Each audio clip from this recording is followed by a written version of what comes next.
예, 안녕하십니까. 저는 대규모 광고 트래픽 처리를 위한 AWS EMR 기반 HBase 성능 개선 경험담 발표를 맡게 된 SKT의 박진용이라고 합니다. 예, 일단 간단하게 자기소개부터 하겠습니다. 일단 저는 이제 2011년도에 삼성 SDS에 입사를 해서 약 한 10년 정도 시스템 엔지니어로 있었었고, 그리고 또 쿠팡으로 옮겨서 쿠팡에서도 약 한 2년 가까이 있었다가 올해 초에 SK텔레콤으로 조인을 해서 현재 시스템 엔지니어 또는 뭐 데브옵스 엔지니어 이런 역할을 맡아서 이제 업무를 진행을 하고 있습니다. 예, 간단한 목차인데요. 전체적으로 오버뷰 설명해 드리고, 그리고 HBase를 많이들 모르실 것 같아서 간단한 기본 개념을 짚고, 그리고 저희가 어떤 문제가 있었는지, 그리고 그거를 해결하기 위해서 어떠한 워크어라운드를 그동안 수행했었는지, 그리고 이제 저희가 이제 설계한 대안들, 그리고 그 대안들을 실행했던 내역들, 그리고 결론 순으로 이제 발표를 진행을 하도록 하겠습니다. 예, 오버뷰입니다. 네, 저희는 이제 맞춤형 광고 서비스를 하는 팀인데요.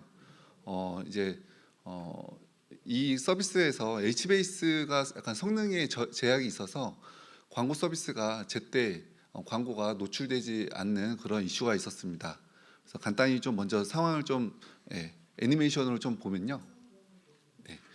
예를 들어서 저희가 뭐 티저나나 팀 멤버십, 뭐 패스, 뭐 이런 SKT 관련한 패밀리 그 앱들 안에서 광고 지면을 할당 받아서 맞춤형 광고를 제공하는 그런 서비스 팀인데요. 저희 티저나를 하나를 예를 들어서 이제 가지고 나왔는데 보다시피 저 티저나를 실행을 해보시면은 저 화면이 뜨지 않습니까? 그런데 자세히 보시면 다시 보시면 이 화면이 뜨고 잠시 뒤에 광고가 뜹니다.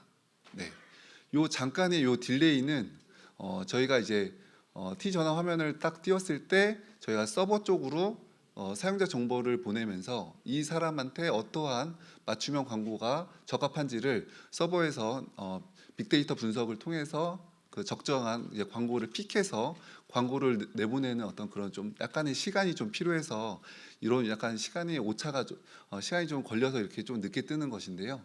지금 보다시피 예,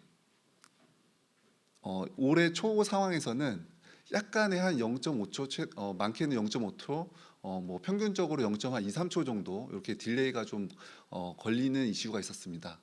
그래서 이렇게 좀 시간이 오래 걸리다 보니까 이제 여기 클라이언트들은 보통 이 화면에서 많아봤자 0.5초, 뭐 길어봤자 1초 정도 머물다가 다른 화면으로 넘어가거나 뭐 이제 번호를 누르거나 할 텐데, 그래서 이제 광고가 제때 노출이 안 돼서 광고의 효과가 좀 떨어지거나 아니면은 광고를 아예 보지도 못하고 넘어가는 그런 경우가 이제 종종 발생을 해서 이런 부분이 저희 팀에 큰 이제 고질병 어떤 이슈가 됐었습니다. 근데 그것이 이제 좀 확인해 보니까 이제 HBase가 성능이 약간 제약이 있는 상황으로 이제 판단이 되었었고, 그에 따라서 저희가 여러 가지 노력을 그동안 해 왔었습니다. 근데 하지만 HBase는 아시다시피 이제 오픈 소스라서 어, 누구한테 이제 여쭤볼 수 있는 그런 이제 벤더사도 없고 해서 저희가 자체적으로 성능을 분석하고 튜닝을 해야 되는 상황이었었는데요. 아쉽게도 이런 HBase 관련한 이제 전문가가 좀 저희 팀에 좀 부족했었습니다. 그래서 뚜렷한 해결책 없이 워커라운드만 좀 계속 적용을 해 오고 있는 상황이었었고, 이제 좀 점점점 서비스가 확장이 돼 갈수록 이 상황이 좀 더 심각해지는 거였습니다. 그래서 이거는 이 상태로 가면은 도저히 안 되겠다 싶어서 올해 초에 저는 입사를 했지만 그럼에도 불구하고 올해 5월부터 소방수로 투입을 이제 하게 되었습니다. 저도 마찬가지로 HBase 비전문가였어요. 그래서 굉장히 어깨가 막중했었는데 그냥 뭐 한번 해보자라고 생각을 해서 이제 단순히 이제 표면에 보이는 문제부터 하나씩 해결을 해보자라는 마인드로 접근을 시작을 했습니다. 그래서 약 한 6개월간의 기간 동안 팀원들하고 같이 이제 고군분투를 했었고요. 그래서 현재로는 이제 결국 깔끔하게 해결을 해서 성능을 약 한 10배 정도 향상을 시켰고, 오히려 또 비용을 또 40% 절감하는 그런 결과를 가져올 수 있었습니다. 이 내용에 대해서 자세하게 설명을 드리도록 하겠습니다. 예, HBase 기본 개념부터 먼저 간단하게 좀 짚고 넘어가겠습니다. HBase는 기본적으로 NoSQL 데이터베이스입니다. 그리고 이제 H마스터, 예, 마스터 서버가 존재를 하고 있고, 이 마스터 서버는 이제 메타 정보를 가지고 있고, 그 클라이언트로부터 이제 엔드포인트가 돼서 클라이언트로부터 이제 요청을 받게 되면은 이제 리전 서버로 이제 라우팅을 해주는 거죠. 그래서 어떠한 리전이 어떠한 리전 서버에 있다라고 하는 정보를 들고 있고, 그 리전 서버의 정보를 클라이언트 쪽으로 넘겨주게 되면은 클라이언트는 그 리전 서버로 접속을 해서 그 리전에 해당하는 어떤 키 값을 가지고 그 리전 안에서 그 데이터를 이제 가지고 오거나 수정할 수 있는 그러한 식으로 이제 구조가 짜여져 있습니다. 근데 여기서 이제 요 리전 서버, 리전에 대해서 이제 좀 더 이해를 하셔야 되는데요. 요 리전 서버에는 크게는 이제 두 가지 타입이 있습니다. 그래서 이제 첫 번째로는 이제 코어 노드가 있고, 그리고 두 번째로는 태스크 노드가 있습니다. 요 코어 노드는 두 가지 차이점은 이제 하나인데요. 이제 코어 노드가 HDFS, 하드 파일 시스템까지 관장을 한다는 것입니다. 그러니까 데이터를 코어 노드가 이제 S3를 이제 데이터 저장소로 사용을 하고 있고, 그 S3에다가 데이터를 업데이트하고 하는 것을 코어 노드가 담당을 한다는 것이죠. 네. 그리고 요 리전에 대한 개념도 이해를 하셔야 될 텐데요. 여기 보시면은 그 테이블이 논리적으로 있고, 그 테이블들을 특정 키값으로 쪼개 놓은 것이 이제 리전이라고 보시면 됩니다. 그래서 그 리전들은 이제 각 리전 서버별로 이렇게 골고루 분산 배치가 돼서 리전 서버를 이제 골고루 이제 트래픽을 분산시키는 어떤 그런 역할을 하고 있습니다. 그런데 여기서 딱 보시면은 이제 HBase를 사용할 때 가장 이제 주의할 점이 한 가지가 이제 보이실 수도 있는데, 특정 리전은 요 특정 리전 서버 안에서만 서비스를 하는 구조입니다. 그래서 요 특정 리전의 특정 키 값이 어떤 핫스팟이 발생할 수가 있는 그런 위험이 있어서 이런 이제 테이블 구조 설계할 때 이러한 부분들을 잘 고려를 해서 테이블을 설계하고 아키텍처를 잡아야 되는 그런 이제 DB라고 볼 수가 있습니다. 네, 그래서 저희의 이제 문제점이 뭐냐부터 이제 저희 내용을 좀 더 이제 설명을 해드리겠습니다. 방금 전에 말씀드렸던 것처럼 핫스팟이 발생을 했었습니다. 그래서 특정 리전에 부하가 몰리면서 해당 서버가 과부하가 걸려서 그 서버 안에 있는 리전들이 다 서비스가 제대로 응답을 주지 못하는 상황이 발생을 해서 전체 서비스가 지연이 발생하는 그런 상황이었습니다. 그래서 요 타임아웃 에러가 하루에 약 한 20만 개 정도의 에러 로그가 떨어지는 상황이었습니다. 요 타임아웃 에러는 뭐냐면, 저희가 어차피 광고 그 뭐 티저나 그 화면에 들어오면은 그 화면에서 길어봤자 1초 이상을 머무르지 않잖아요. 그러니까 1초 이상 걸리는 트래픽에 대해서 굳이 그 서버에서 계속 처리를 하려고 가지고 있으면은 다음 트래픽을 또 처리를 지연시키게 되는 그런 상황이 이제 악순환이 되기 때문에, 저희가 1초를 타임아웃을 걸고 1초가 지난 트래픽에 대해서는 세션을 끊어서 아예 그냥 광고가 노출되지 않고 차라리 다음 트래픽을 받아서 다시 또 서비스를 조금 더 하는 게 낫다라고 판단을 해서 1초 타임아웃을 걸었는데요. 네, 요거를 저희가 이제 어떻게 보면 성능 지표로 이제 가져가서 이제 요거를 기준으로 개선을 이제 하게 되었습니다.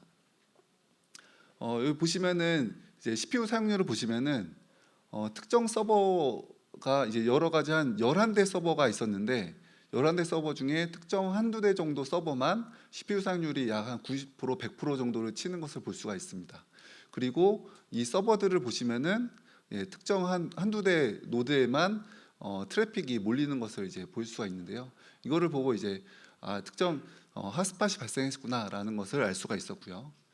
그러면 이제 핫스팟이 발생하는 거를 피할 수 있는 방법을 찾으면 되지 않겠냐라고 생각을 해서 저희도 좀 알아봤는데요.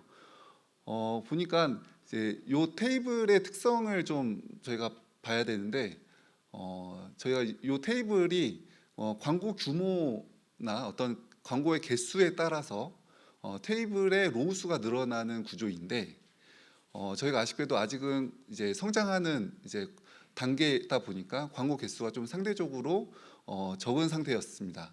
그래서 그 광고 개수 자체가 적다 보니까 그 광고에 대한 어떤 정보를 담당하는 그 리전 테이블들이 사이즈가 적어서 그것들을 테이블을 적절히 그 이제 핫스팟을 피하기가 좀 어려운 상황이었었습니다.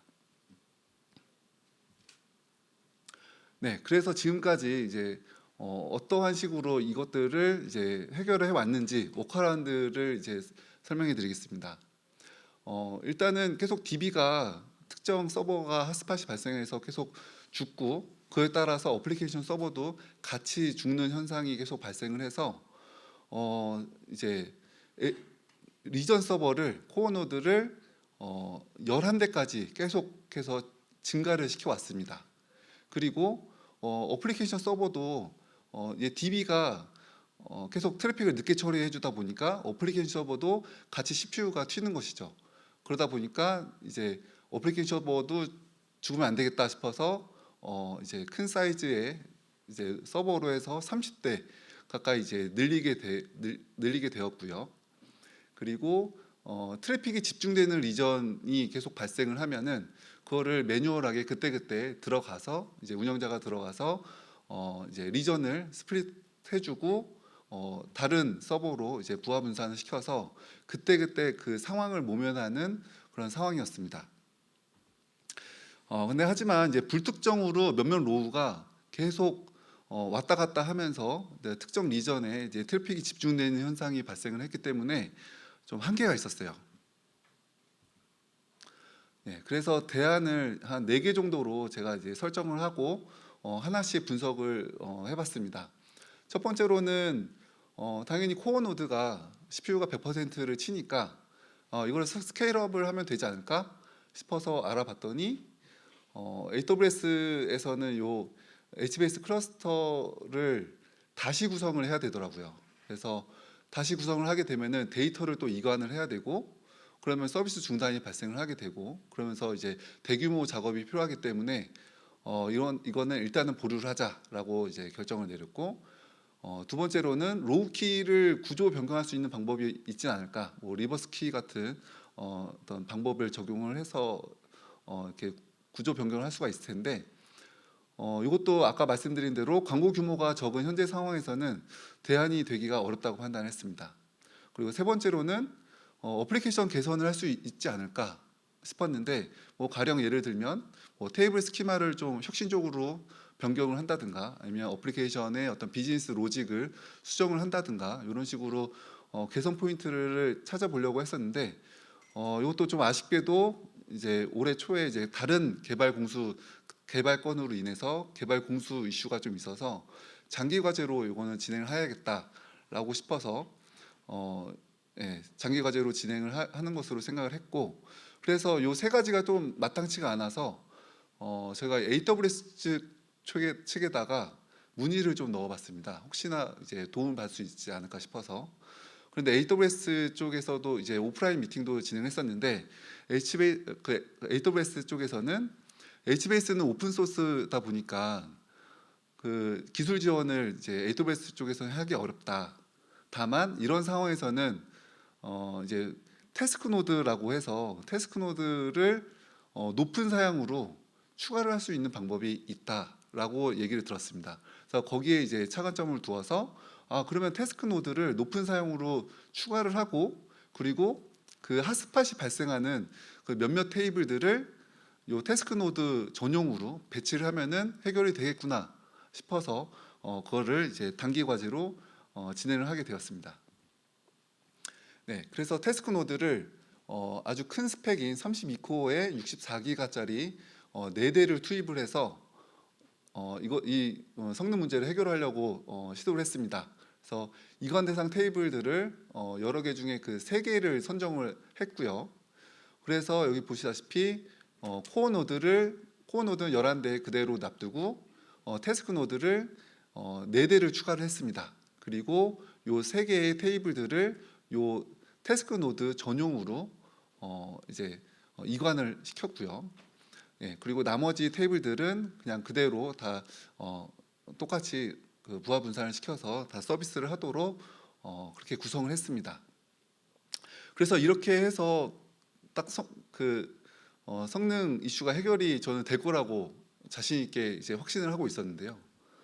예, 아쉽게도 이렇게 성능이 쉽게 해결이 됐으면은 좀 재미가 없었겠죠. 그렇게 크게 성능 향상이 이루어지지 못했습니다. 그때 당시 때 상황을 좀 보시면은 타임아웃 에러가 약 한 20만 개에서 한 16만 개 정도로 소폭 줄었었고, 그리고 이 코어 노드 CPU 유시지는 예상대로 당연히 태스크 노드를 추가했으니까 이제 CPU 유시지가 한 25% 정도 감소를 할 수가 있었는데, 좀 예상 외였던 거는 요 태스크 노드가 약 한 8% 정도에서 더 이상 올라가지 않는 것입니다. 제가 예상했던 거는 한 20-30% 정도까지는 올라가서 그 병목인 거를 이제 해소시켜 주기를 기대했었는데 그러지가 못해서 이제 약간 좀 멘붕이 왔었죠. 그래서 뭔가 다른 병목이 있구나라고 생각을 해서 열심히 이제 HBase의 이제 모니터링 지표들을 샅샅이 조사를 하기 시작했습니다.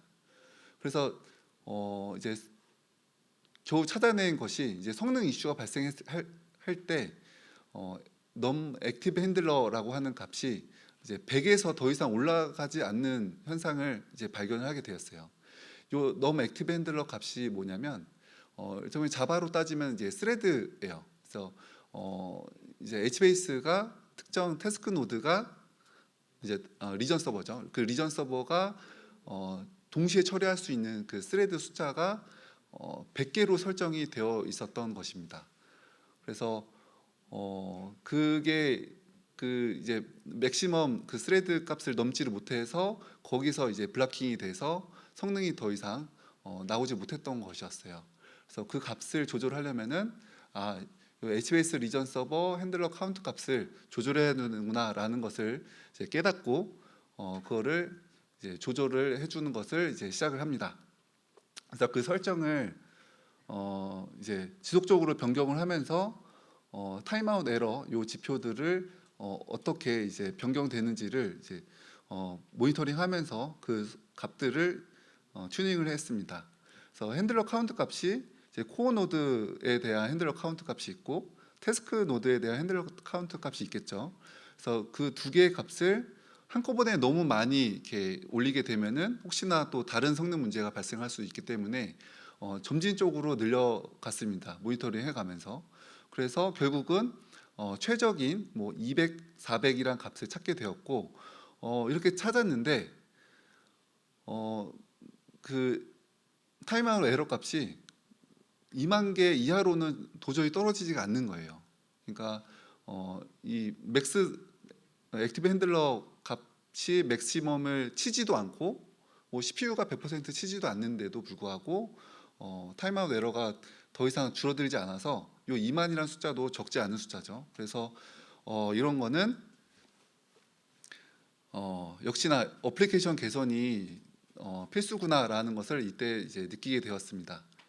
그래서 이제 개발자 분들을 다 소집을 해서 이런 부분들을 설명을 드리고 더 이상 시스템에서는 더 이상 해줄 수 있는 게 더 이상 시도할 수 있는 게 없다. 어플리케이션 개선을 하지 않으면 이거는 더 이상 줄어들지 않는다라는 것을 말씀을 드렸고 그래서 개선을 이제 두 가지를 하게 되었는데요. 첫 번째는 이제 예산 배분하고 예산 배분 및 실시간 예산 제어 방식을 이제 개선을 했습니다. 그래서 이제 요청량을 평탄화 시킨 건데요. 보시다시피 리퀘스트 카운트 값이 10분 단위로 계속 스파이크가 치는 현상이 있었습니다.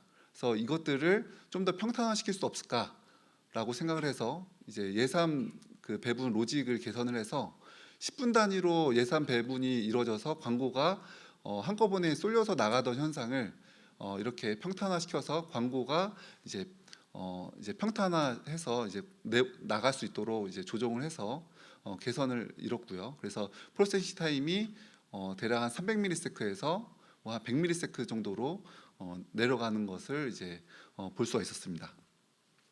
그리고 두 번째로는 이게 가장 핵심이었는데요. 이제 애드 서버라고 해서 이제 저희의 애드 서버가 있었고 이벤트 서버라는 이제 두 가지 서버가 있었는데 애드 서버는 0.45초가 걸리고 이벤트 서버는 0.02초가 걸렸습니다. 둘 다 똑같이 HBase를 쓰는데도 불구하고요.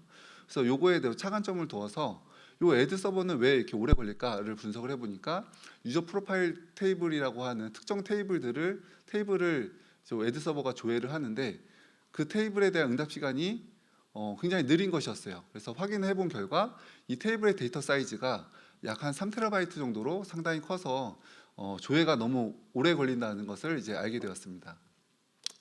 그래서 개선을 했는데요. 보니까 테이블을 좀 까서 보니까 테이블에 컬럼이 이제 불필요한 컬럼들이 이제 미사용 중인 컬럼들이 굉장히 많았었고 처음에 설계할 때는 이런 것들을 이제 사용할 거라고 설계를 했는데 이제 이렇게 몇 년 동안 사용하다 보니까 이제 사용하지 않는 컬럼들이 있었는데 그런 것들이 이제 정리가 제대로 안 되고 계속 쌓여왔던 거죠. 그리고 TTL 값이 이 컬럼에 대한 TTL 값이 거의 제대로 forever로 설정이 되어 있어서 계속 데이터가 리니어하게 계속 누적되는 상황이었습니다. 그래서 이런 것들을 이제 차관을 둬서 이제 불필요한 컬럼을 삭제하고 TTL을 설정을 해서 테이블 사이즈를 3테라에서 약 한 0.5테라 정도로 이제 줄였습니다. 그랬더니 그 개선 결과가 드라마틱하게 되었는데요. 리스폰스 타임이 0.45초 정도에서 0.06초 정도로 엄청나게 개선이 되었었고 타임아웃 에러는 아까 한 2만 개 정도에서 한 200개 정도로 이제 줄일 수가 있었습니다. 예, 인프라도 마찬가지로 이제 서버 자원 사용량도 현격히 감소하게 되었는데요. 어플리케이션 같은 경우는 30%에서 20%, HBase도 35에서 15%로 이렇게 감소를 하는 그런 결과를 얻을 수 있었습니다. 그래서 이제 인프라도 마찬가지로 아까 이제 인프라를 증설을 많이 했었으니까 요거에 맞춰서 이제 어플리케이션 서버도 30대에서 평균 한 10대 정도로 오토 스케일링도 적용을 해서 10대 정도로 줄였고 그리고 이제 코어 노드도 11대에서 9대 그리고 태스크 노드도 이제 4대 증설을 했었는데 아예 그냥 없앨 수 있었습니다. 그에 따라서 비용 절감액이 약 한 2만 달러 정도 저희가 이제 비용 절감을 할 수가 있었고요. 여기에는 요 서버 비용뿐만 아니라 이제 데이터 사이즈를 줄이다 보니까 S3에 대한 API 호출 비용이나 어떤 이제 리전 간의 데이터 이제 네트워크 트래픽 비용 그런 것들이 여기서 상당히 이제 반영이 되었었고요. 네, 결론입니다. 다들 이제 아시겠지만 성능 이슈가 발생을 하면은 이제 해결하는 것이 상당히 난해합니다. 그래서 이슈가 발생을 하면은 이제 다방면에서 문제가 터지기 때문에 어떤 부분이 문제인지 어떤 부분이 루트 커즈인지 확신을 하기가 어렵기 때문인데요. 이제 이런 경우에는 이제 클라우드의 장점을 활용을 해서 잠시라도 서버 스펙을 최대한 증설을 하고 그렇게 하다 보면은 비로소 표면에 나타나는 어떤 루트 커즈가 이제 발생하는 경우가 있을 것입니다. 그래서 이제 그에 맞게 이제 그 루트 커즈를 해결을 하고 그에 맞게 서버 스펙을 최적화하는 것도 좋은 해결책이라고 판단이 되었습니다. 네.